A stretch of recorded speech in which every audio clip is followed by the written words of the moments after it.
Saudi গিয়ে আমি হজ করব, কিন্তু একটা বিধান আমার দয়াল দিয়েছে, গুরুর দরবার, ভক্তের হলো কাবা ঘর। আচ্ছা, সেখানে যদি আমি হজ করি, বাজার হাজিরা এই যে এহেরাম করে ভালো, তারপরে একটা পাথরে চুম্বন করে না বাজার?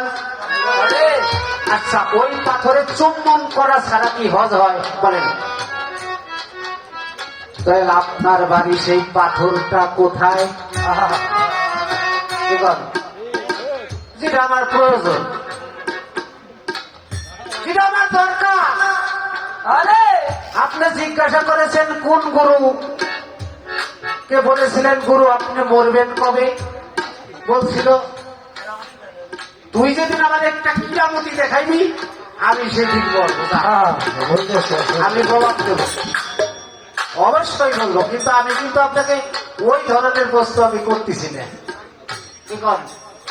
আমি আগেই বলছি যে কোন গরুর মাথায় বা আবজট ছিল ওটা আমি কমাই নেই, ওটা আমি বলতে আমার প্রয়োজন যেটা, যেভাবে আমি আমার মালিককে লাভ করতে পারি, যেভাবে আমি আমার মুর্শিদের খেদমত করতে পারি, এটাই আমি বলবো।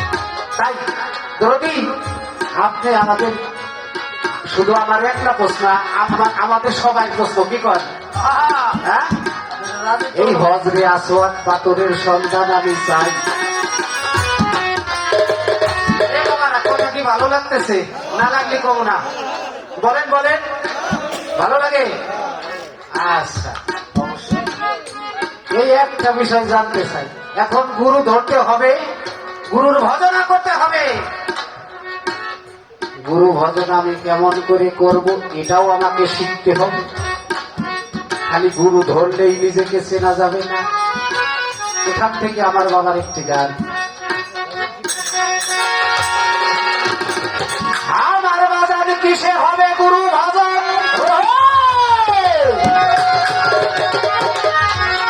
আমার কি জিনিসের প্রয়োজন,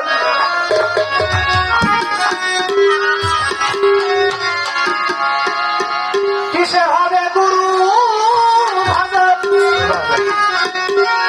আমার কি জিনিসের প্রয়োজন, তা কি আছে আমার কাছে,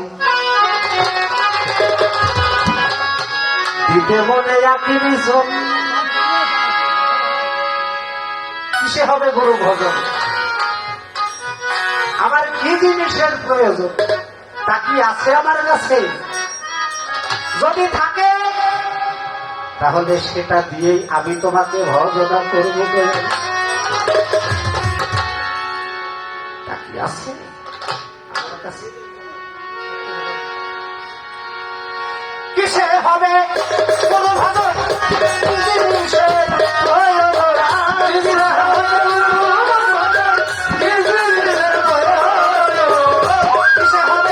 কিসে হবে গুরু ভজন, জিনিসের প্রয়োজন, আমার কাছে আমার দয়াল তার কাছে আমার কাছে বলে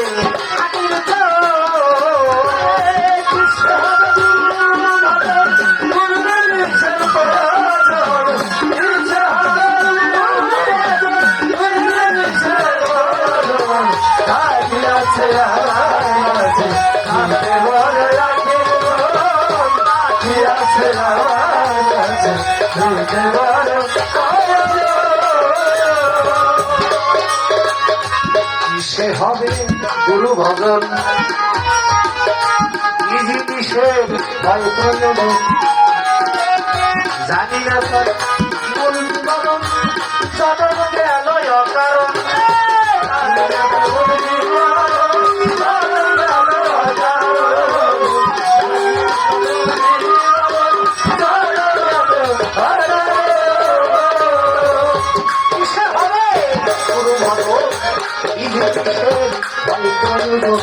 জানি না তার মূল বিবরণ,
আমার আরে কিসে হবে কিসে হবে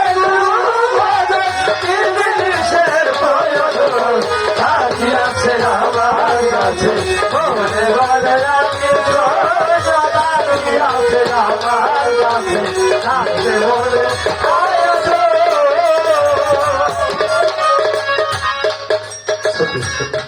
কথাগুলো বোঝা যায়। কিসে হবে গুরু ভজন, কিসে হয় মানুষের করো।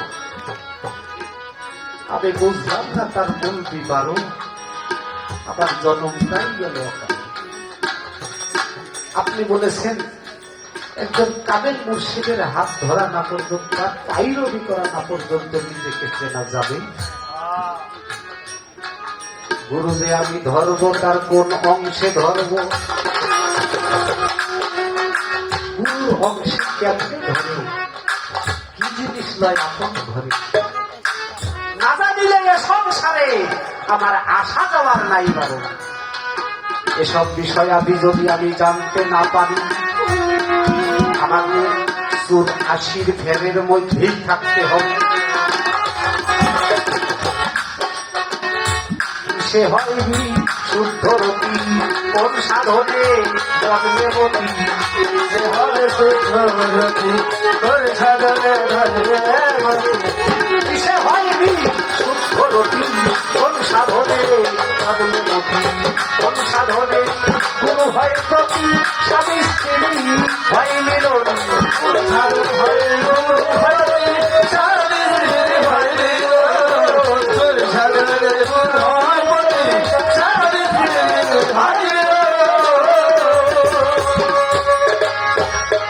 একটা হলো শুদ্ধ, আরেকটা হলো বিশুদ্ধ। রতি শুদ্ধ করলে হবে না, রতি বিশুদ্ধ করতে হবে।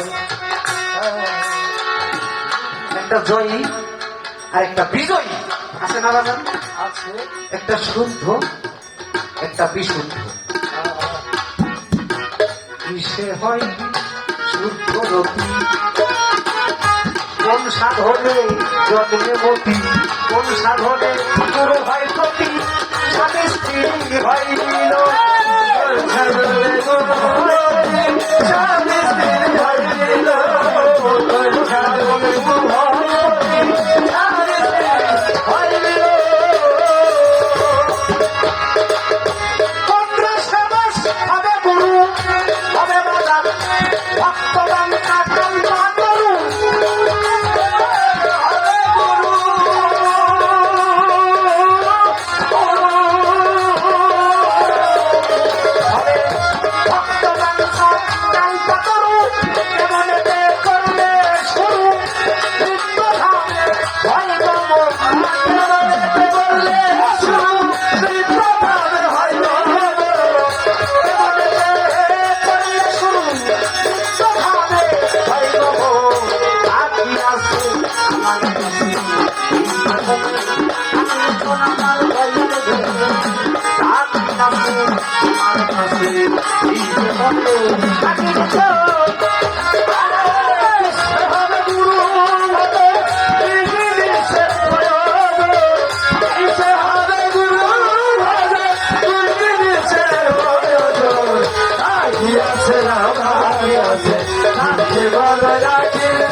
আজকে মধু খাওয়াই মানুষ অতি সুন্দর। আসলে ভালো শিল্পীর সাথে গান গাওয়ার মজাটাই বাবা। কি কর তাই তো, ছোট ছোট পোলাপানের সাথে গান করি বাবা, আমার শিষ্যর ভাগটা দেয় না সবাই। আমার মনের কত কথা আমি বলতে পারি। আজকে মনের মতো গুরু হয়েছে, সমাজে গুরু গেছে বাড়ি, এখন আমার ভিতরে খুব খাহেশ, আমি আমার বাবাকে জড়িয়ে ধরব, তার বদলে আমি একটি চুমো খাবো। একটা ভক্ত হিসেবে আমার থাকতেই পারে কিনা, কিন্তু সেই কাজটাই আমার বউ যদি করে, মানে তোমার বিয়া, তাহলে এই যে কানাকানি ফুসাফুসি, এই যে সমাজে এই কায়দাগুলো হয় কে বাবা, এর বিষয়টা কি কর হয় কিনা? হ্যাঁ, সে আমারও গুরু, আমার স্ত্রীরও গুরু, তাই কিনা? তাই সাধক বলেছে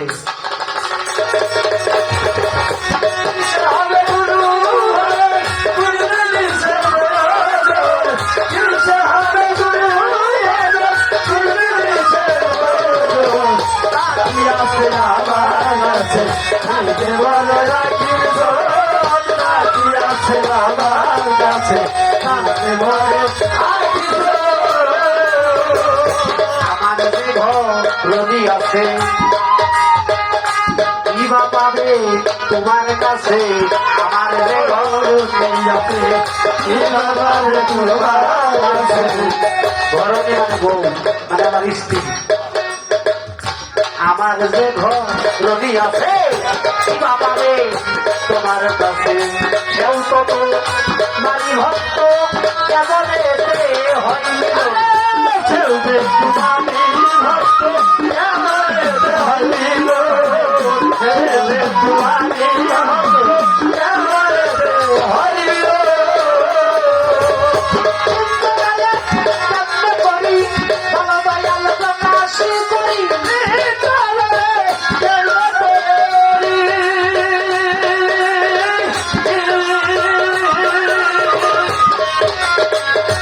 ঘরেও সরেও পড়ছিলেন না ছোটকালে,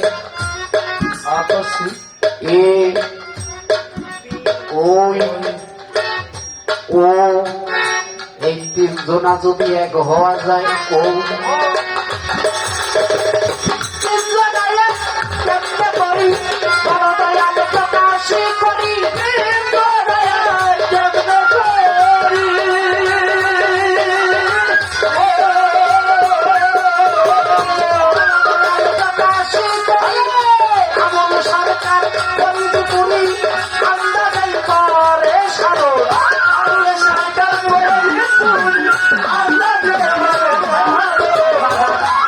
সরকার হরি করিয়া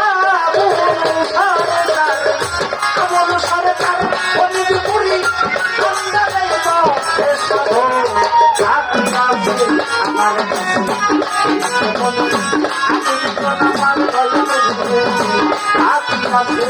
আমার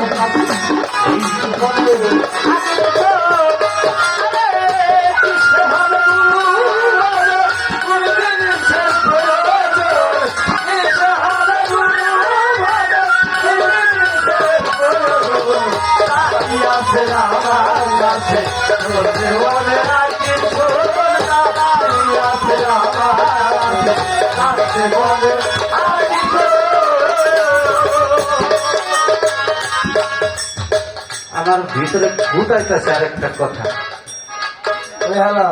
কব বাবা, আমি কি বেশি প্রশ্ন করি বাবা? করি আমরা কত, তাহলে আর একটা কথা রাখি। একটা গানের মধ্যে পাইলাম, গুরু কোন দেহধারী নয়, অনন্ত অসীম গুরু অক্ষয় অভয়, গুরু পূর্ণ ব্রহ্ম আনন্দময় ব্যক্ত অখণ্ড মন্দ। তাহলে গুরু যদি কোনো দেহধারী না হয়, তাহলে আমার ভিতরে সেই গুরুটা আছে, অবশ্যই সেই গুরুটা আমার ভিতরে কোন অবস্থায় কি হালে আছে জানা দরকার না। কেন গুরু বলে তুমি আমার চেহারা দেখো, কথাগুলো কি পছন্দ হয়? গুরু হলো নিরাকার সত্তা। সাধক বলেছেন গুরু কোনো দেহধারী নয়, অনন্ত শিবগুরু অক্ষয় অভয় গুরু পূর্ণ ব্রহ্ম আনন্দময় ব্যক্ত অখণ্ড মণ্ডল। গুরু নামের বিশ্বাস করতেছে। তাহলে আমার দেহের মধ্যে যদি সেই গুরু থাকে, সেটা ব্যক্তি না,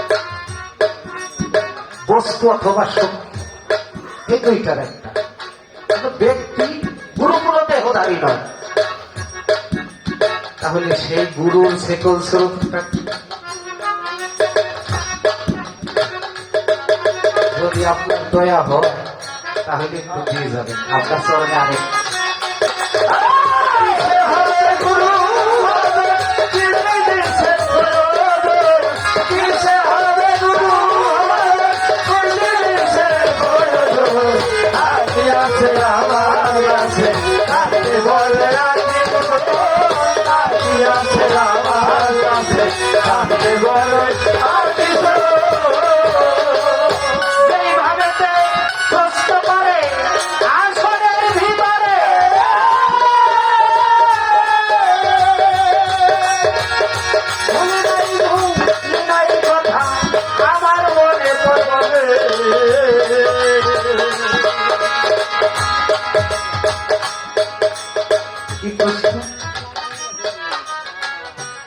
নিজামুদ্দিন আউলিয়া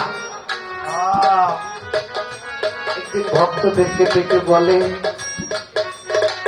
হে ভক্তকুল, তোমাদের কাছে একটি কথা জানতে চাই, কে পারো উত্তর দিতে? সবাই জোর হাত করে দাঁড়িয়ে গেছে। দয়া একটি কথা আমাদের কাছে জানতে চাই। সবাই স্তব্ধ হয়ে গেছে। তখন নিজামুদ্দিন আউলিয়া বলতেছে, তোমরা কি বলতে পারো পীরের হুকুম কি, আল্লাহর হুকুম কি, আর রসুলের হুকুম কি? বাবা, অনেকেই পীরের সামনে কথা বলতে চায় না। যারা ভক্ত আছে, আমির খুসরো নামের এক ভক্ত বলে, হুজুর আমি জানি, আমি বলবো। বলো। বলতেছে আল্লাহর হুকুম ফরজ, রসুলের হুকুম সুন্নাত। ফরজ নামাজ, ফজরের নামাজ টাইম মতো পড়িনি, কাজা নামাজ পড়া যায়, যায় কিনা?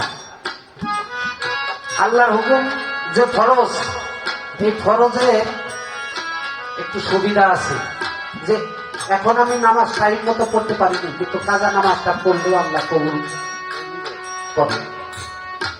রসুলের হুকুম সুন্নাত, আর যদি আমার পীরের হুকুম ফরজে আইন, আমার পীর হুকুম করা দেরি আছে, আমাকে পালন করা দেরি নাই। এটাই সবচাইতে বড়। নিজামুদ্দিন আউলিয়া রাগ হয়ে গেছে, আর সব ভক্তকে বলছে, তোমরা শোনো, আমির খুসরোকে দরবার থেকে বের করে দাও, ও যেন আর দরবারে প্রবেশ করতে না পারে। গান করতো আমির খুসরো, দরবারে থাকতো সবসময় গুরুর কাছে কাছে নিকটে, তার সেবা যত্ন করতো। আদেশ হয়ে গেল, আমির খুসরোকে দরবার থেকে বের করে দাও। তোর হাত করে বলে, আমি কোথায় গিয়ে দাঁড়াবো দরদি? তুমি ছাড়াই আমার এই জগতে কে আছে? আমি কার ছাড়াই গিয়ে দাঁড়াবো? নিজামুদ্দিন আউলিয়া বলে, কোনো কথা বলতে পারবি না, পীরের হুকুম ফরজে আইন, এখন হুকুম হয়েছে তুই দরবার থেকে বেরিয়ে।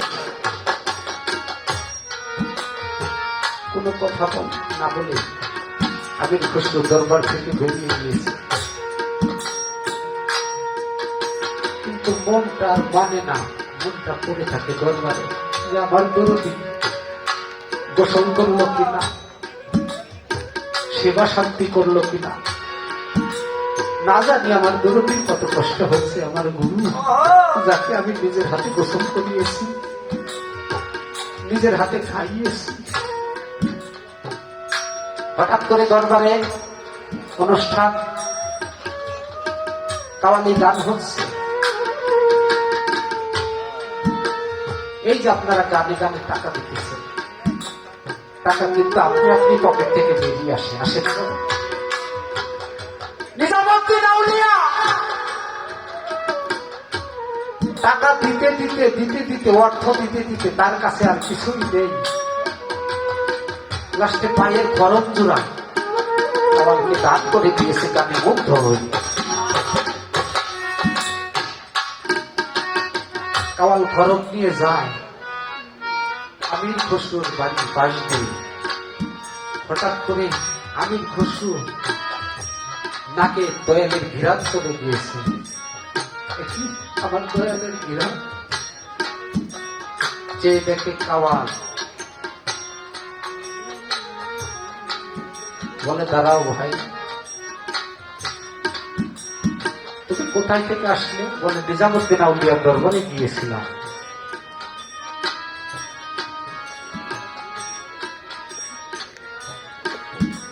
আমাকে একজোড়া খরম উপহার দিয়েছে।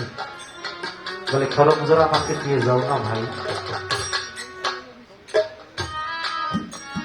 বলেন না, যেটা আমাকে দয়াল আমাকে যেটা পুরস্কার দিয়েছে আমি তোমাকে কিভাবে দেব? বলে আমার অর্থ, টাকা পয়সা, ধন দৌলত যা আছে সবকিছু তোমাকে দিয়ে দিতে, তারপরেও তুমি আমাকে খরম জোড়া দিয়ে যাও। অনেক টাকার বিনিময়ে কাওয়ালের কাছ থেকে সেই খরম নিয়ে, খরম নেওয়ার উদ্দেশ্য এই খরমের ওসিলায় আমি আমার বাজারের সামনে দিয়ে ফেলাবো।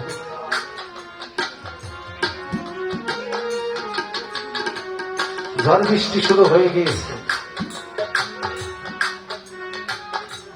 খরম নিয়ে আমির খসরু দরবারে ঢুকবে, সব দরজা বন্ধ। প্রচুর বৃষ্টি হচ্ছে। একটা ড্রেন, দরবারের যত পানি জমাই ছিল একটা ড্রেন দিয়ে বেরিয়ে আসে, একটা পাইপ মোটা। বলে এই রাস্তা ছাড়া দরবারে ঢোকার মতো আর কোন রাস্তা নাই। দয়ালের নাম স্মরণ করে আমির খসরু সেই রাস্তায় মাথা ঢোকাই দিছে, পানি আসতেছে।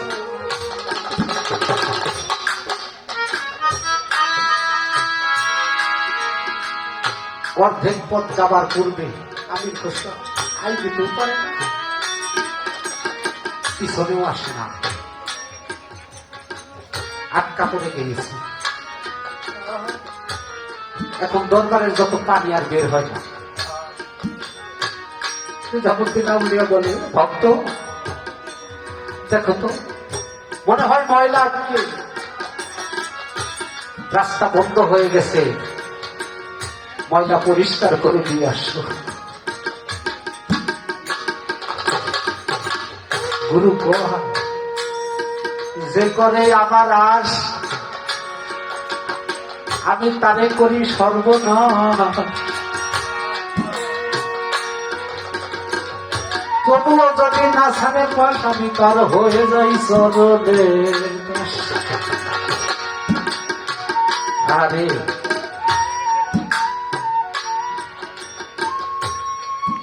নিজামুদ্দিন আউলিয়ার ভক্তরা বাঁশ দিয়ে পাইপের ভিতরে একটা খোঁচা মারে, আমির খসরু মাথা দিয়ে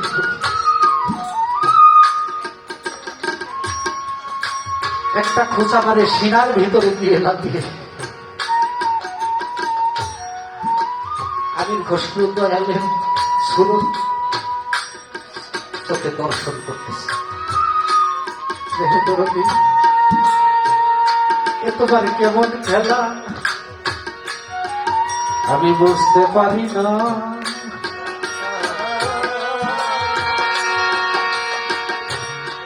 এই বিপদের দিনে আমার কাছে আসো দরদি, দূরে থেকো না।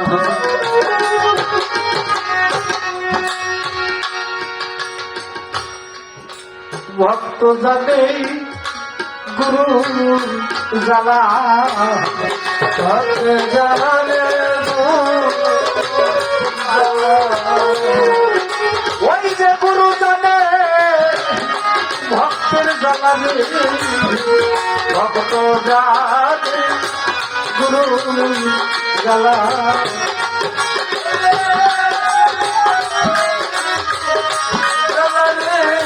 ভক্ত জানে গুরু জ্বালা, গুরু জানে ভক্তের জ্বালা। এই জ্বালা অন্য কি তাই জানে, লাগাইয়া প্রেমের ডুরি দূরে থেকে, লাগাইয়া প্রেমের ডুরি, লাগাইয়া প্রেম ডুরি, আমি ওই জ্বালাতে চলে মরি, লাগাইয়া প্রেম ডুরি।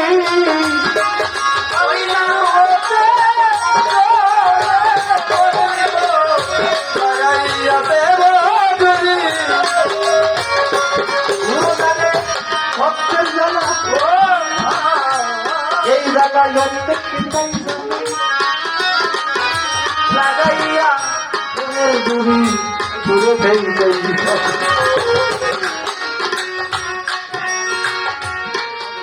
আবির খসরুর প্রাণ পাখি খাঁচার থেকে বেরিয়ে গিয়েছে। এখন পানি আসার কথা, আসে রক্ত, লাল পানি। হঠাৎ করে ভক্তরা বলল, দয়াল পানির রং কেন লাল?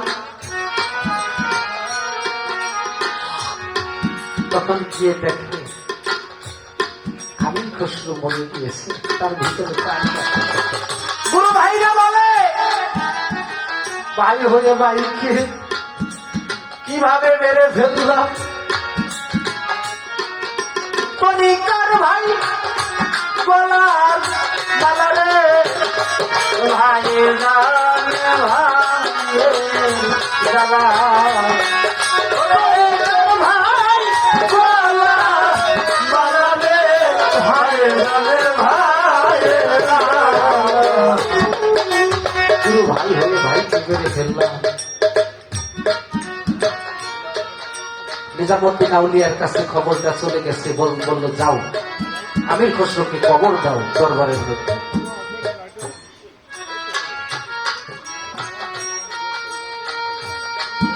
গোসল করিয়ে কাপড় পরিয়ে কবরে নামিয়েছে।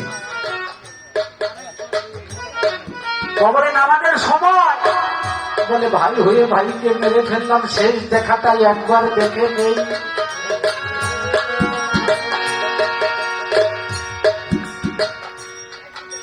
কাপড় খুলে দেখে ওখানে আবির খসরু নাই।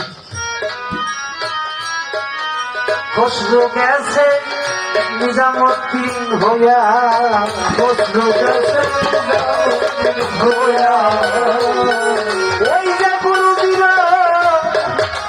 পরস্তায় আবির খসরু গেছে নিজামুদ্দিন হইয়া, ওই যে গুরু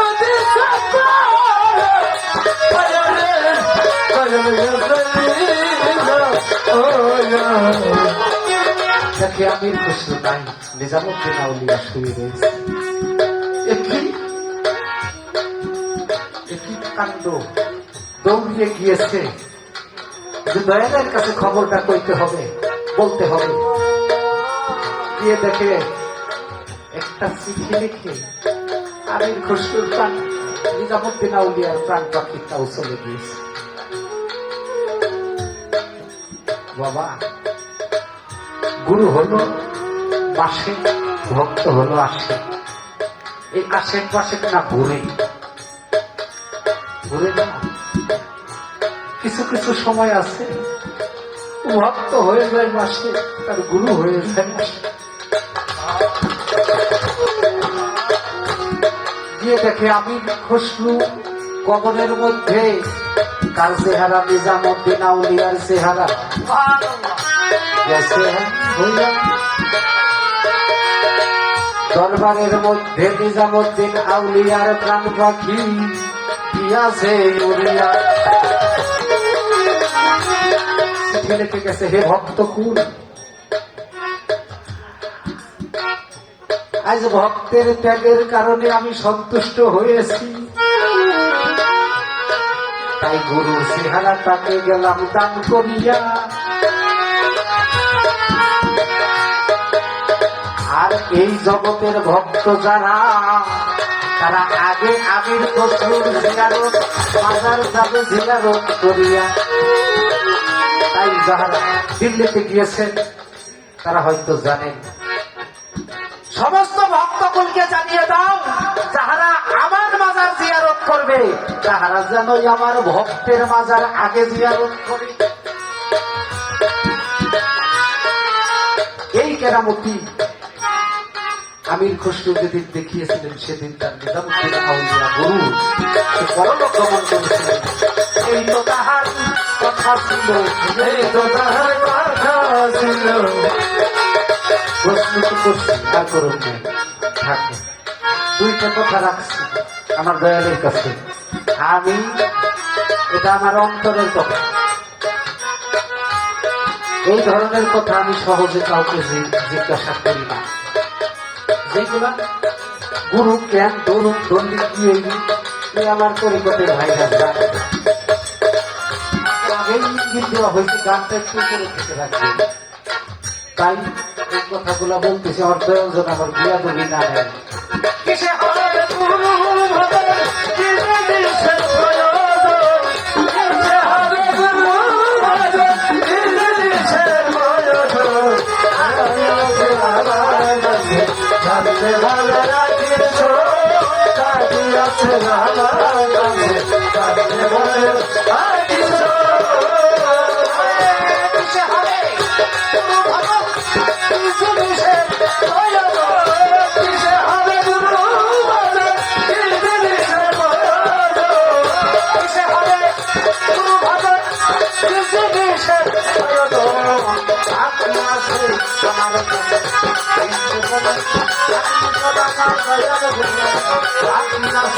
আমার কাছে মনে